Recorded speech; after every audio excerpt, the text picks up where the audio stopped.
Bom dia, a graça e a paz do Senhor Jesus. Veremos hoje o capítulo de número 4 do Evangelho de Lucas. Abra aí a sua Bíblia para você fazer uma leitura prévia desse capítulo. Jesus ia pregando o Evangelho.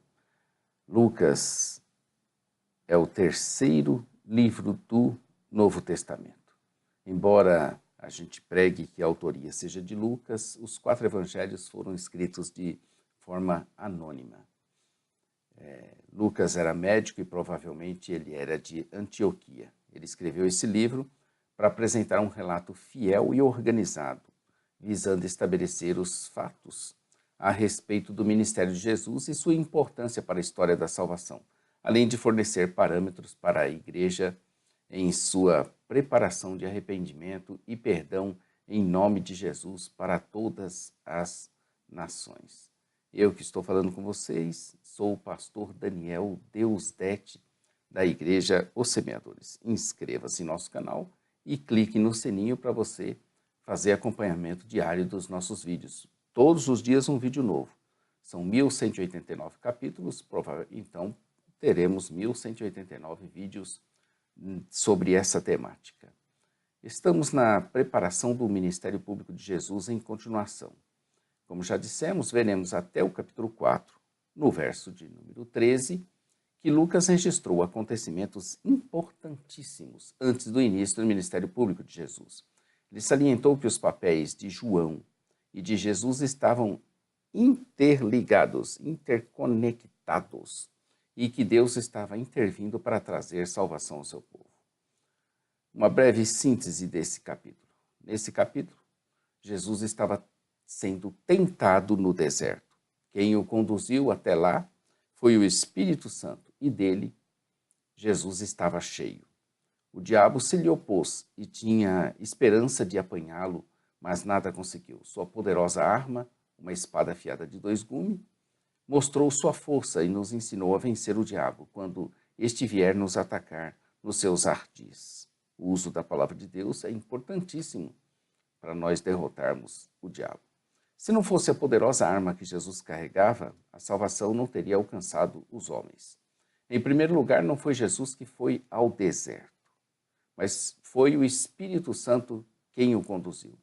Então, estando cheio do Espírito Santo e guiados por ele, não haveria lugar, ou não haverá lugar que ele nos leve que trará ruínas à glória de Deus. Não haverá. Em segundo lugar, Jesus estava cheio do Espírito Santo. E como é que ficamos cheios do Espírito Santo? Vejamos o que diz Paulo sobre isso em sua epístola aos Efésios. Efésios 5,18. E não vos embriagueis com vinho, no qual há dissolução, mas enchei-vos do Espírito. Efésios 5,19 diz, falando entre vós com salmo, aí ele está explicando como ficar cheios do Espírito. Falando entre vós com salmos, entoando e louvando de coração o Senhor com hinos e cânticos espirituais. E verso 20, dando sempre graças por tudo a Deus nosso Pai, em nome do nosso Senhor Jesus Cristo, sujeitando-vos, verso 21, uns aos outros no temor de Cristo. Então ele deu a dica aqui, que isso aqui já pode se tornar um belo sermão da tentação no deserto. Quem nos guia até lá é o Espírito Santo, mas ele nos leva cheio. E se ele nos leva lá, ele nos leva para a sua glória e para a derrota de Satanás. Em terceiro lugar, Jesus usou a espada do Espírito, a palavra de Deus, e não sua inteligência, capacidade ou razão, sentimentos. Nos 3 ataques, sua resposta foi, está escrito. Não que isso seja anulado. Raciocínio, sentimento, eles são importantes, mas eles não estão na frente da condução da nossa fé. Quem está à frente de tudo é o Senhor. Quem está à frente de tudo é Deus, a razão, a palavra de Deus. Também Jesus depois curou, pregou, ensinou, expulsou demônios, e todos se admiravam de sua doutrina, porque ele falava com autoridade e também com poder. A iniciação de Jesus. Como dissemos, estamos vendo até o verso 13, desde a iniciação deste capítulo 13, do capítulo 4, desde a iniciação de Jesus em seu ministério. O fato de Jesus estar cheio do Espírito Santo e ser guiado pelo Espírito demonstra que a tentação ocorreu dentro do plano de Deus, né? Exatamente no início, bem no início do seu ministério, Jesus enfrentou a questão sobre que tipo de Messias ele haveria de ser.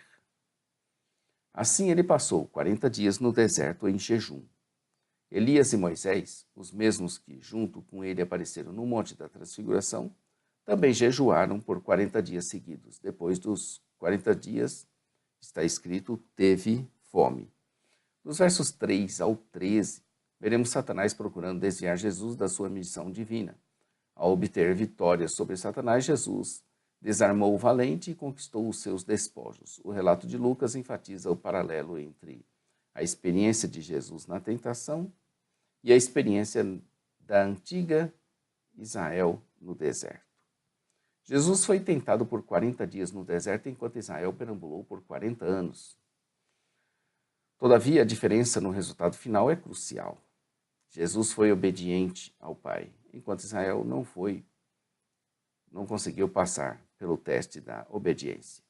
Jesus venceu o diabo apenas com a Bíblia, e esta sendo usada de forma correta, pois que no ataque de Satanás contra ele, até a Bíblia, Satanás usou. Ele também tinha uma espada. A sua primeira tentação aqui foi aquela relacionada à sua necessidade básica de alimento e o poder de Deus. O diabo o provoca a usar o poder de Deus para transformar pedras em pães, mas Jesus usa a palavra de Deus para vencê-lo.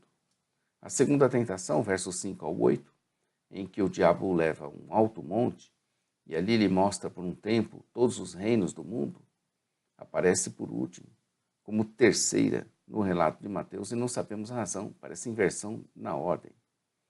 A tentação tinha o objetivo de levar Jesus a estabelecer um poderoso império mundial, mas ao custo de adorar a Satanás. Jesus rejeitou essa tentação citando as Escrituras de Deuteronômio 6:13. Satanás podia lhe oferecer as nações gentias porque detinha poder e influência sobre elas, especialmente por meio da idolatria.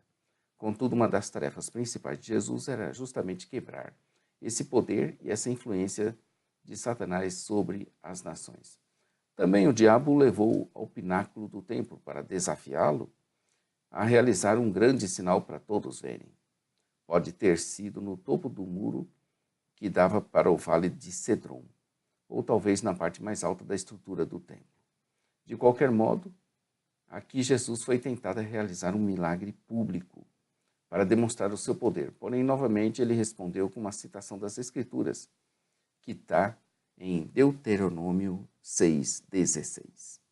Essa tentação relembra a experiência de Israel no deserto. Porém, Jesus não se rebelou contra Deus, como havia feito e a sua nação. Embora Israel tenha falhado, Jesus foi vencedor. E assim, ele cumpriu toda a justiça. Acabadas as tentações, o diabo se ausentou por um tempo. Verso 13. Entraremos a partir de agora na parte 3 de 6, que está dividido o Evangelho de Lucas. Nós dividimos esse livro em 6 partes, nós vamos entrar agora na terceira, que é o ministério público de Jesus. Começa no capítulo 4 e vai até o capítulo 9. Aí depois nós vamos ver a parte de número 4. Lucas descreveu muitos acontecimentos por ocasião do ministério de Jesus na região da Galileia, registrando que Jesus anunciou o seu ministério de proclamação do ano aceitável do Senhor. Lucas, que era gentil, escreveu sobre esses acontecimentos, visando demonstrar o profundo interesse de Jesus, não apenas pelos judeus da Judéia, mas também pelos judeus de todas as tribos, também como aos gentios, ou seja, todo mundo. Veremos do verso 14 ao capítulo 9, verso 50, esse ministério público de Jesus na Galileia.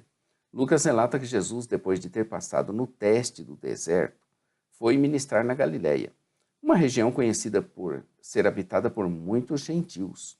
O extenso ministério de Jesus nessa região indica que o seu reino não era somente para os judeus, mas também incluía os gentios. Para melhor elucidação, nós dividimos essa quarta parte em 9 subseções. Vejamos a primeira, o sermão em Nazaré.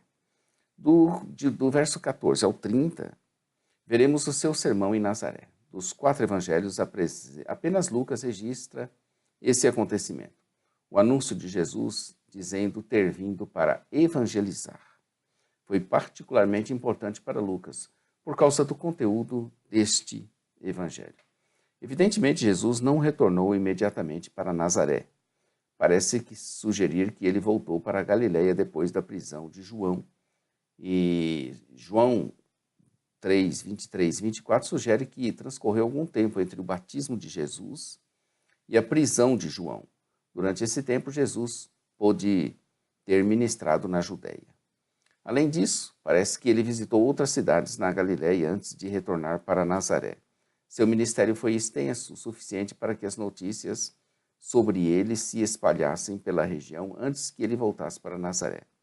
Dos versos 6 ao 21, veremos Jesus pregando em Nazaré, mas sendo este rejeitado. Este é o relato mais antigo que se conhece sobre um culto na sinagoga.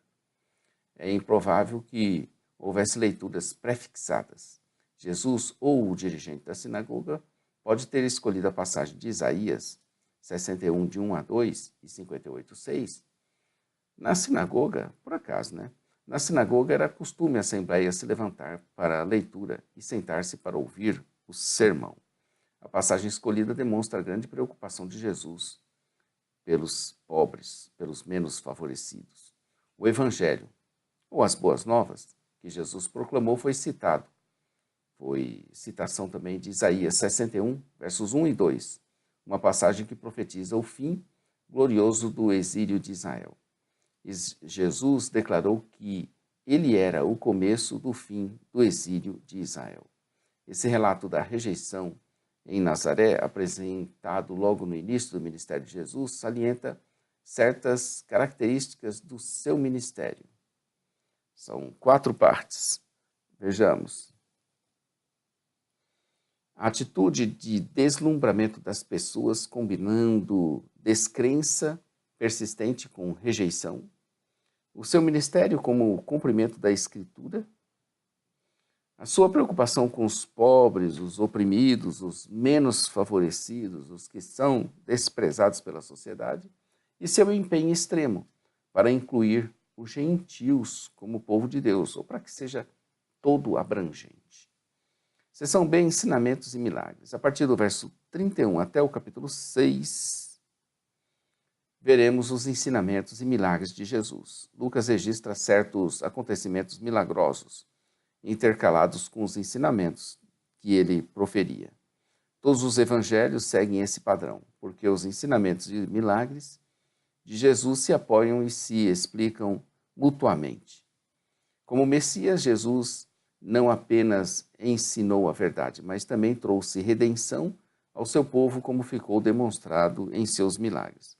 Na cidade de Cafarnaum, na Galiléia, ele começou a ensinar o povo num sábado. Todos se admiraram dele porque em seu ensino havia autoridade. Em contraste com os fariseus e escribas, que apelavam para as tradições e os mestres do passado, Jesus não citava nenhuma autoridade. Essa discordância em relação ao modelo praticado pelos escribas maravilhava as pessoas. Não demorou muito para ali se manifestar um homem possesso, que gritava muito e chamava a atenção de todos. Esse demônio foi exorcizado no sábado. O Evangelho de Lucas relata 5 exorcismos e curas que Jesus realizou no sábado, comparado com apenas 2 registrados no Evangelho de João.